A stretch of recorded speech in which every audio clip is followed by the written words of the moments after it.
बच्चों, MK study point में आप लोगों का स्वागत है। इस वीडियो में अंधायुग नामक नाटक की स्थापना, पहला अंक और दूसरा अंक तक के नाटक का सारांश सरल तरीके से समझेंगे, जो कि आपके क्लास 12 सेमेस्टर 3 के एग्ज़ाम में आने वाला है। वीडियो को एंड तक ज़रूर देखें, जिससे एक भी सवाल आपके न छूटे। तो अगर आप हमारे चैनल पे नए हैं स्टूडेंट्स, तो चैनल को सब्सक्राइब कर लें। वीडियो पसंद आए तो वीडियो को लाइक ज़रूर करें। अंधायुग नाटक धर्मवीर भारती द्वारा रचित एक गीति नाट्य है। धर्मवीर भारती का जन्म 25 दिसंबर 1926 में हुआ था और उनकी मृत्यु 4 सितंबर 1997 में हुआ। इनका जन्म इलाहाबाद में हुआ था। चलते स्टूडेंट्स, कुछ खास बातें अंधायुग के नाटक के बारे में उसको जान लेते हैं। धर्मवीर भारती का काव्य नाटक अंधायुग भारतीय रंगमंच का एक महत्वपूर्ण नाटक है। धर्मवीर भारती द्वितीय शतक के कवि थे। अंधायुग नाटक का रचनाकाल 1954 ईस्वी है। यह 5 अंकों का गीति नाट्य है। अंधायुग का पहली बार प्रसारण आकाशवाणी पर हुआ था। यह नाटक वक्ता और श्रोता की कथा शैली में लिखा गया है।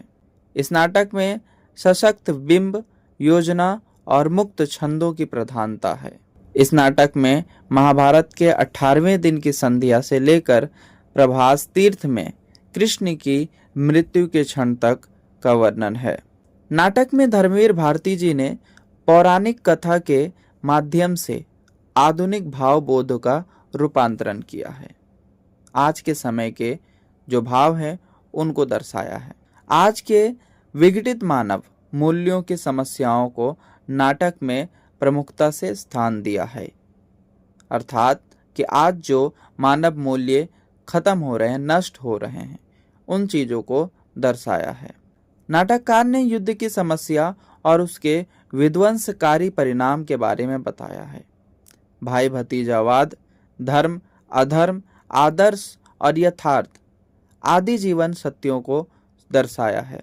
नाटक के आरंभ में ही धर्मवीर भारती जी स्वयं से कहते हैं, युद्धोपरांत यह अंधा युग अवतारित हुआ, जिसमें स्थितियां, मनोवृत्तियां, आत्माएं सब कुछ बिखर गए। एक बहुत पतली डोरी मर्यादा की थी, पर वह भी उलझ गई, वह भी टूट गई, वह भी खत्म हो गई। दोनों ही पक्षों में सिर्फ कृष्ण में साहस था। कृष्ण ही ऐसे थे जो हर एक मसले को सुलझाने वाले थे। वह भविष्य का रक्षक, वह अनासक्त शेष अधिकतर सब अंधे थे, सब पथ भ्रष्ट थे, सब अपने अंदर के अंध गुफाओं के वासी थे। यह कथा उन्हीं अंधों की है।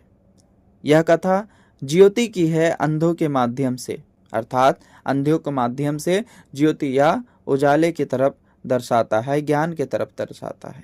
इस नाटक के बारे में ये भी जान लेते हैं कि इस नाटक में 5 अंक है और 8 भाग हैं।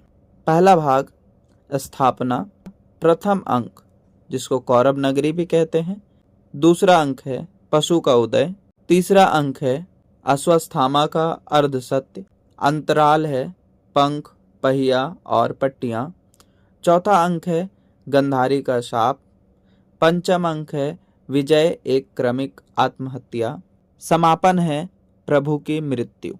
यहाँ पर स्थापना, अंतराल और समापन ये तीनों अंक नहीं हैं। नाटक के कुछ पात्र हैं, वो देख लेते हैं। नाटक में 16 पात्र हैं, जिसमें से 15 पुरुष हैं और एक स्त्री पात्र है। पहला पात्र है अश्वस्थामा, गुरु द्रोणाचार्य का पुत्र, दुर्योधन का मित्र, कृष्ण से शत्रुता का संबंध रखते हैं। कृष्ण पौराणिक कथा से भिन्न मानवीय रूप में चित्रण नाटक का केंद्रीय नायक है। तीसरा पात्र गंधारी, धृतराष्ट्र की पत्नी और कौरवों की मां है। धृतराष्ट्र जन्म के अंधे हैं, पुत्र मोह के कारण सत्ता को अविवेकी पुत्र को सौंपना चाहते हैं। एक पुत्र मोह में अंधा पिता कृतवर्मा युद्ध के बाद भी जीवित रहते हैं। कौरवों की तरफ से लड़ने वाला एक महारथी है।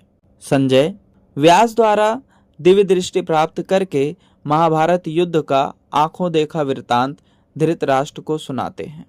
अगला पात्र है वृद्धयाचक। ज्योतिष है, ये एक काल्पनिक पात्र है। कौरव के विजय की भविष्यवाणी करना, कृष्ण के आने के कारण भविष्यवाणी झूठा हो जाना और अश्वत्थामा द्वारा मृत्यु प्राप्त होना। प्रहरी एक काल्पनिक पात्र है। प्रहरी 2 वो भी काल्पनिक पात्र है। व्यास मुनिवर है, जिन्होंने संजय को दिव्य दृष्टि दिया था। विदुर गांधीवादी पात्र है, कृष्ण भक्त है और एक कुशल राजनीतिक है। युधिष्ठिर पांडवों में सबसे बड़े भ्राता अर्थात भाई धर्मराज के नाम से जाने जाते हैं। कृपाचार्य एक राजगुरु हैं। अगला पात्र है युयुत्सु, धृतराष्ट्र का अंतिम पुत्र यानी 101वां पुत्र, जो पांडव के तरफ से युद्ध लड़ता है और वह युद्ध में बच जाता है। गूंगा भिखारी एक घायल सिपाही जो युद्ध में बच जाता है और गूंगा हो जाता है। बलराम जो कृष्ण के बड़े भाई जो कौरव की तरफ से युद्ध करते हैं। इसी के साथ जो है पात्र का समापन हो जाता है। प्रथम अंक जिसे कौरव नगरी कहते हैं, तो पहले उसके बारे में समझते हैं। इस अंक के आरंभ में कथा गायन के रूप में महाभारत के युद्ध में कौरव और पांडव के द्वारा किए गए अमर्यादित आचरण और व्यवहार का उल्लेख किया गया है। युद्ध के अंतिम दिन और संध्या का समय है।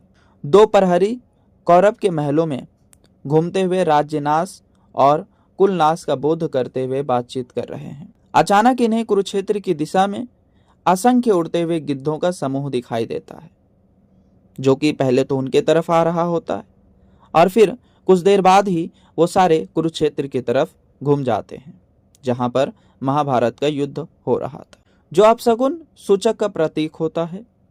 उसी समय विदुर प्रवेश करते हैं। वे घटनाओं की जानकारी के लिए संजय की प्रतीक्षा करते हैं कि संजय कब आएंगे और उन सारे घटना की जानकारी देंगे। विदुर अंतपुर में गांधारी और धृतराष्ट्र के पास पहुंचकर कौरवों के द्वारा किए गए अमर्यादित और अनैतिक आचरण के लिए धृतराष्ट्र का ध्यान आकृष्ट करते हैं। वो धृतराष्ट्र से कहते हैं कि हम लोगों ने या कौरवों ने अमर्यादित कार्य किए हैं। जब धृतराष्ट्र पहली बार यह स्वीकार करते हैं कि जन्मांध होने के कारण वे मर्यादाओं का पालन करने में असफल रहे हैं, विदुर उन्हें समझाते हुए कहते हैं कि उनका ज्ञान व्यक्तिनिष्ठ नहीं होकर भगवान कृष्ण के प्रति अर्पित होता तो किसी भी प्रकार की आशंका नहीं रहती, किसी भी प्रकार के अमर्यादावान कार्य नहीं होता। यह सब सुनकर गांधारी आवेश में आकर कृष्ण को धोखेबाज और मर्यादा का हत्यारा घोषित करती है। इसी बीच जयकार करता हुआ वृद्धयाचक प्रवेश करता है। यह वही ज्योतिषी है जिसने बहुत पहले कौरवों के विजय होने की भविष्यवाणी की थी। भविष्यवाणी के गलत होने का कारण वह कृष्ण को मानता है। उसने कहा कि कृष्ण के आ जाने से भविष्यवाणी पलट गई, जिन्होंने अपने अनासक्त कर्म से नक्षत्रों की गति को मोड़ दिया।